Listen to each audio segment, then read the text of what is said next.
మీడియాలలో వార్తలు రావడం జరుగుతున్నది. జగిత్యాలకు సంబంధించిన డాక్టర్ సంజయ్ శాసనసభ్యుడిని ఈ ప్రభుత్వం రైతులకు చేస్తున్న రుణమాఫీ, ఈ ప్రభుత్వం అమలు చేస్తున్న 6 గ్యారెంటీల విషయంలో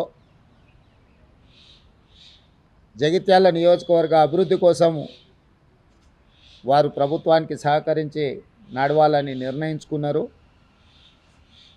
ఆ నిర్ణయాలలో భాగంగా 40 సంవత్సరాల నుంచి జగిత్యాల శాసనసభ నియోజకవర్గమే కాదు, కరీంనగర్ జిల్లా ఆనాడు ఉమ్మడి ఆంధ్రప్రదేశ్లో కాంగ్రెస్ పార్టీ కార్యకర్తలకు అండగా నిలబడి ఎప్పటికప్పుడు ప్రజా సమస్యలను లేవనెత్తి ప్రజల పక్షాన నిలబడి కొట్లాడిన పెద్దలు జీవన్ రెడ్డి గారు జగిత్యాల శాసనసభ నియోజకవర్గంలో ఉన్న ప్రజలు కాంగ్రెస్ పార్టీ కార్యకర్తలకు వారు అండగా ఉంటూ వచ్చిండ్రు.